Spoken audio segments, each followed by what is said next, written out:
Hello and welcome back to Frogboy X1 Gaming. I'm Andrew, and today we are on day 4 of switching to AMD from NVIDIA. So we're going to go ahead and talk about some of my findings today, some of the stuff. I've gotten a couple benchmarks actually done and uploaded today. I've got my sound issue fixed. I've got a lot of things fixed. I got a lot of things running really well and surprisingly well. So I have people in the community that are actively considering switching to AMD and want to know if that is going to be something that they're going to regret doing down the road, or if it's something that, that's just, creating. And this is my honest feeling, like it's creating like that. This overwhelming sense of anxiety because you want to save money, but then you also know in the PC space that every time you go out of your way to try to save money, it usually ends up coming back and biting you in the butt at a later time. And that's true of almost anything that you do out there. And I think the one thing that it creates that much anxiety in gamers and people alike is the fact that there's an overwhelming amount of content for NVIDIA GPUs on the market right now. Every single person that covers them, I mean, even that newer guy, Daniel Owen, when he covers stuff, I mean, he does try to be fair and be like, yeah, he'll talk about like NVIDIA and be like, yeah, you could buy one, you get the cheaper prices and stuff like that. But even his content has started to go more like overpraising features like DLSS3 or frame generation or any of that type of things that just kind of puts NVIDIA GPUs in a different class than what AMD has to offer.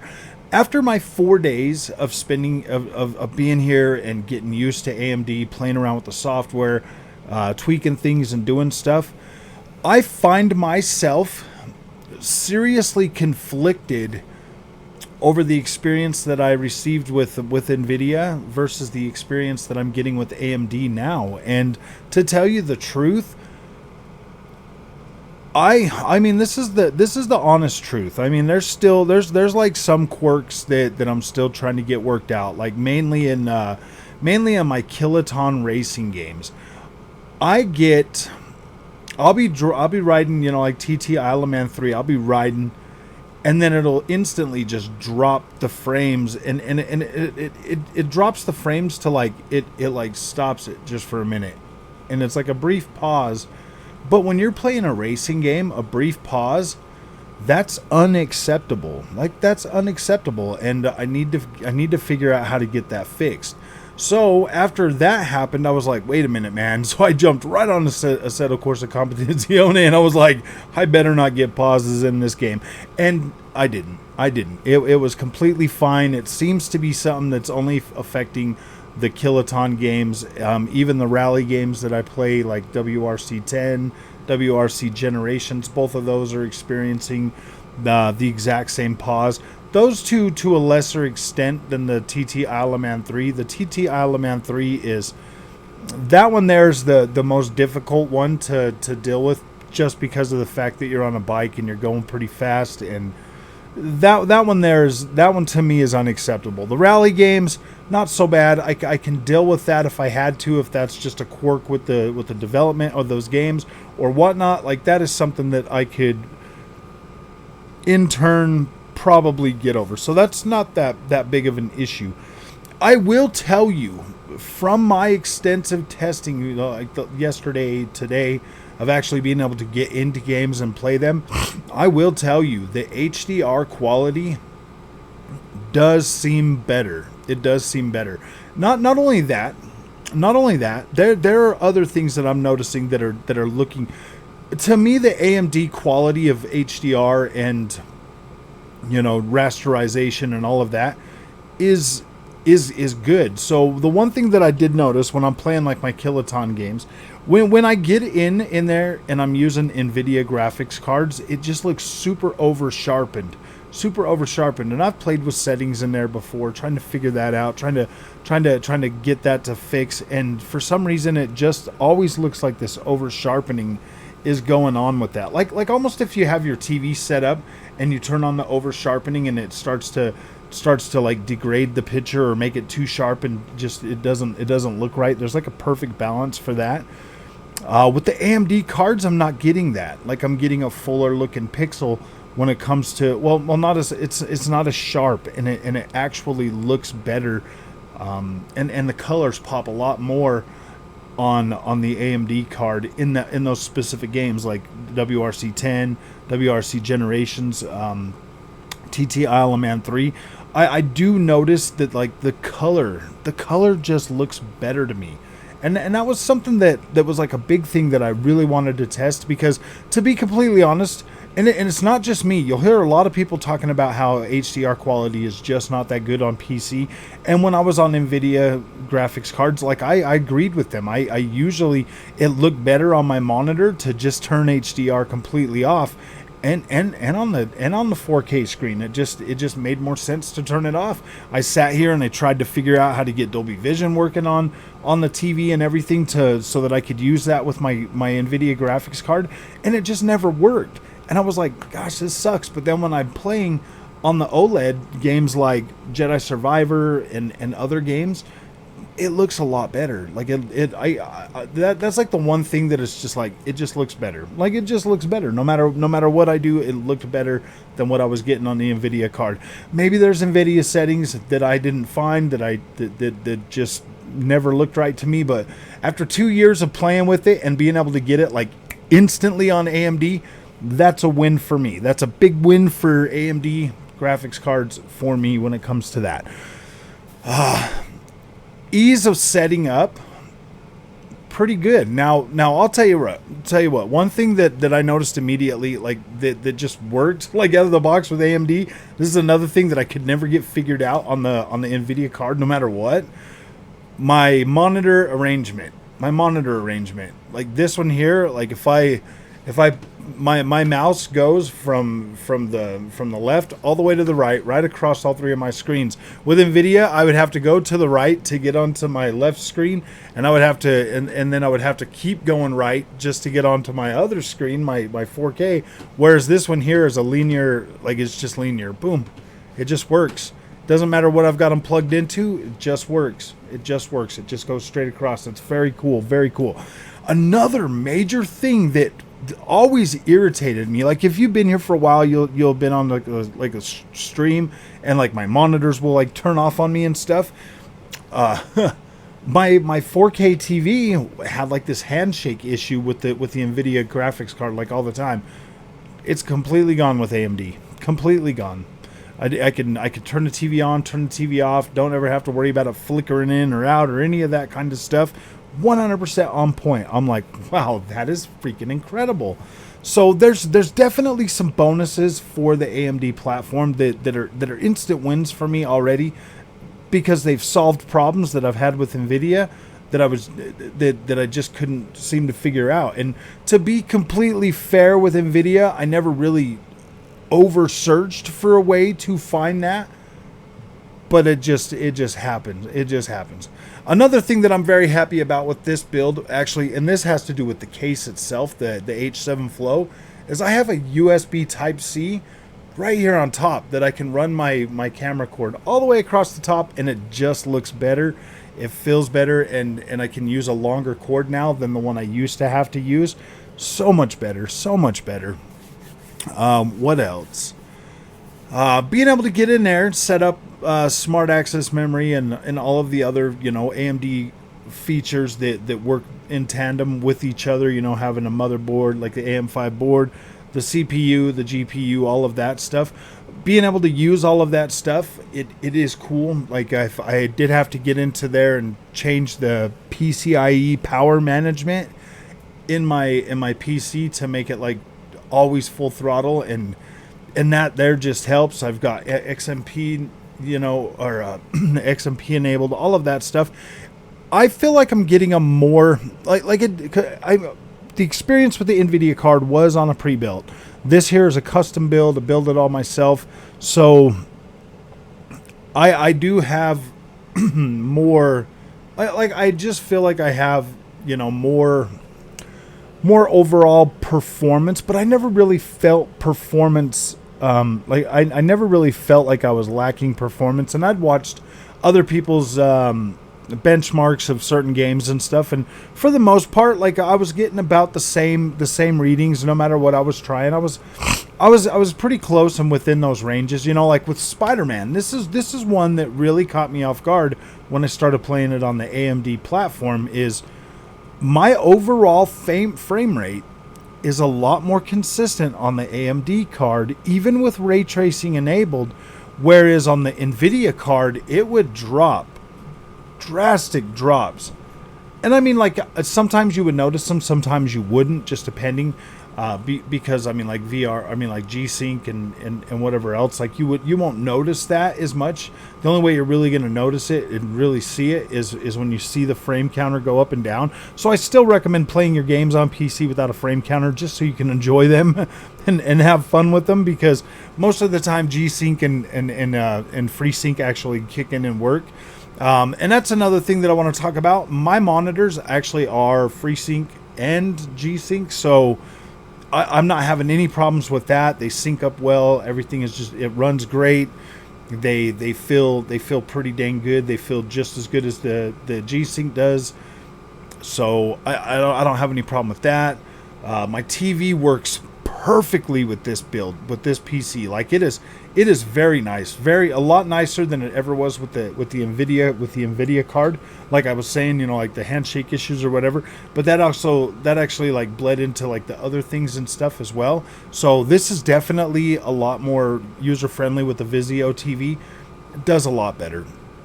I don't know if you've noticed, but like my lights aren't, like my camera quality is much better too. Like the camera quality of like recording, it's not like blinking and flickering out and all of that stuff like it would when I had the other when I was running it through the Nvidia card. There's just a lot of things, man, that really do feel like they've improved, and a lot of that can be like, just down to like the power or whatever of like this new card versus what the 3080 was. But I figured this is the way I figured it. Last generation I went Nvidia. If I could have got a 3080 when I got the 3060 Ti, I would have done that immediately, because that was the platform. That was kind of the price range I wanted to stay in for like a graphics card, as much as I plan on upgrading, at least every generation probably. That would probably be where I would be. I wanted to spend about the same amount of money on my AMD build.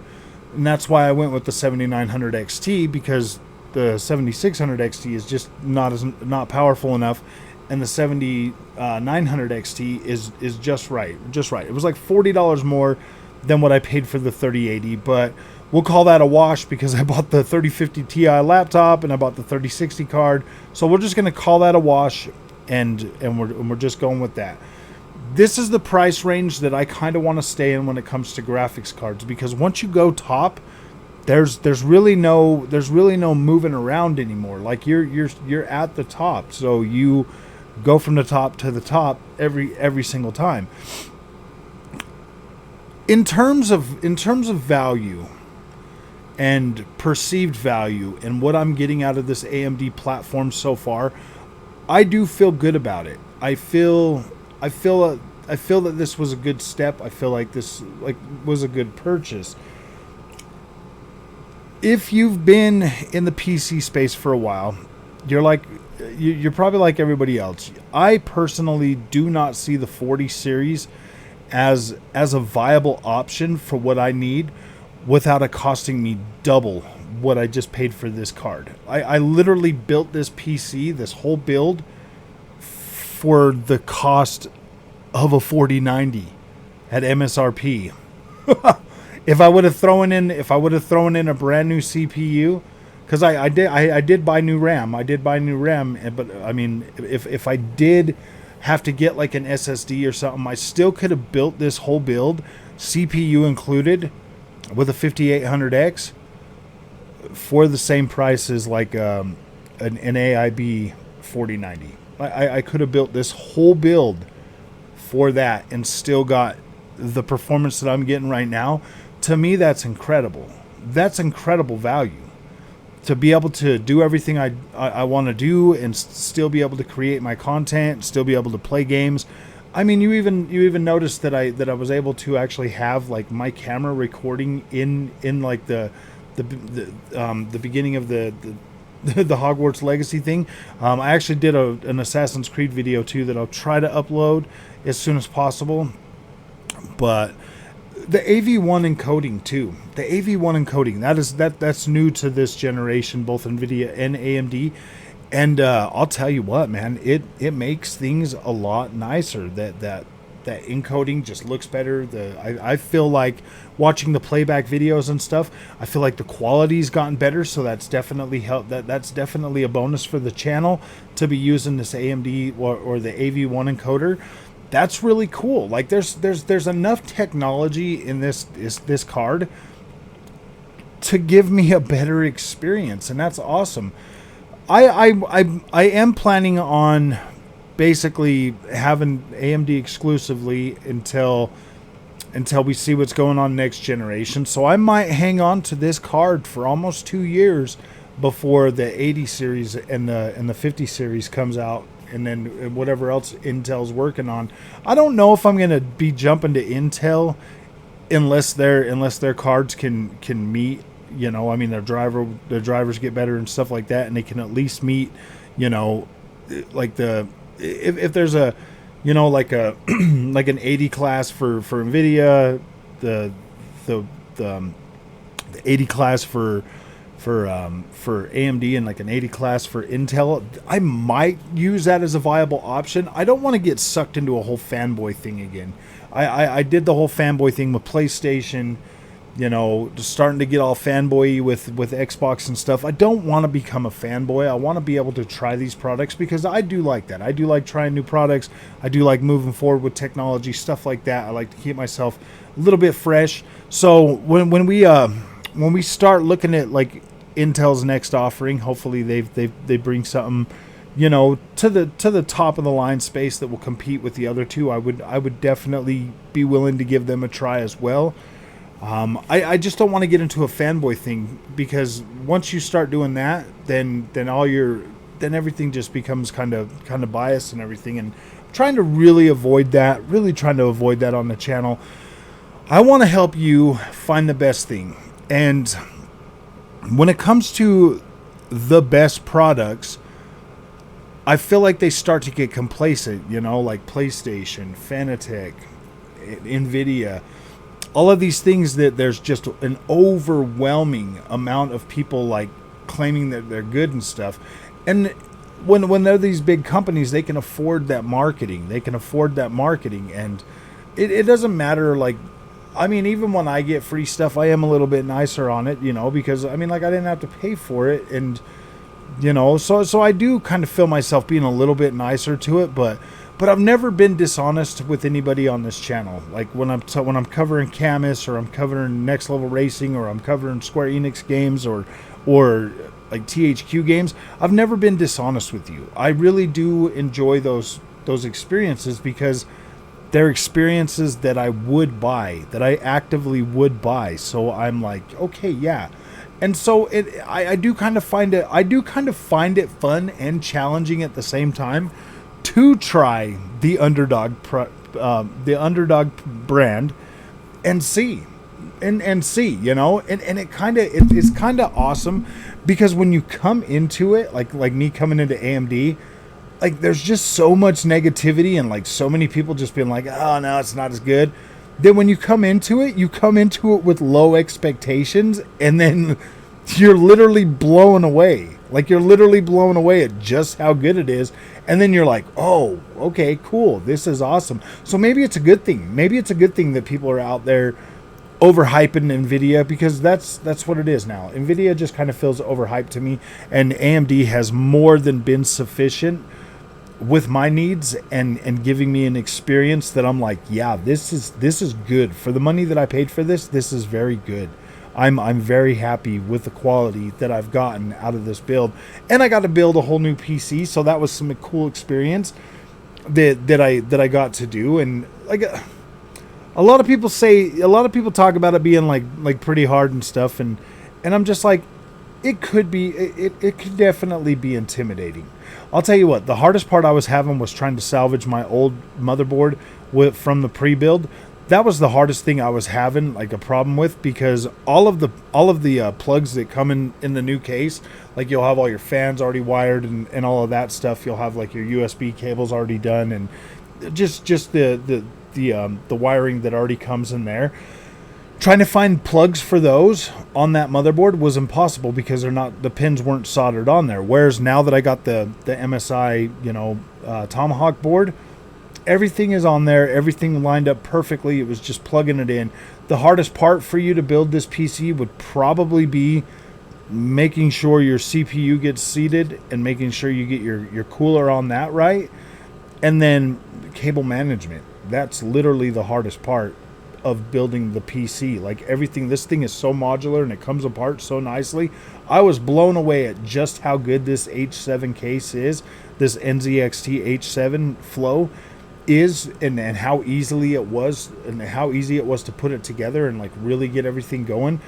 I was blown away. I was quite happy with the quality of this, and this PC is so quiet. It's wow, I can barely hear it. It really does feel or sound like an Xbox Series S. Like it gets quiet. It's very quiet when I'm pushing it with like ray tracing and everything, and like Hogwarts Legacy. I can't even hear it. Like I cannot hear it. I could hear that HP Omen get like, it'd like sound like a jet plane. I was like, wow, that thing is loud. But this thing is super quiet. Very good airflow. Very nice build. So, all right, man, that's day 4. I'll come back tomorrow after doing a whole bunch of testing. Tomorrow I do plan to do a live stream. I wanted to do that today, but I just couldn't get the time. I had so much to do, and I needed to take a nap when I got home from work. So we will be able to get some of this covered tomorrow for you and help answer any more of those questions that you have about considering going to AMD or not. And I will tell you that, yes, this is a better experience than the 3080. Now, I will tell you that trying to do ray trace overdrive mode on Cyberpunk, yeah, that was like 15 frames a second. It was unplayable. So that sucks. That's the one thing that the 3080 100% did better than this card, was being able to play that. But I mean, after looking at that thing maxed out on this card too, with this high frame rate as I was getting, yeah, I can live without that. I was still getting pretty decent FPS with regular ray tracing, so I mean, at least I got that. But like the path trace stuff, it looks pretty cool. But I can live without it. I could definitely live without it. It's not that big of a deal. It's not like I sit and played, Cyberpunk a lot. They do got an update coming out, so I was a little bit like, oh man, I wish I could have played that. But I was at 30 frames a second on the 3080. So I mean, like half of the frame rate for that. Like I would just as soon, I probably wouldn't have had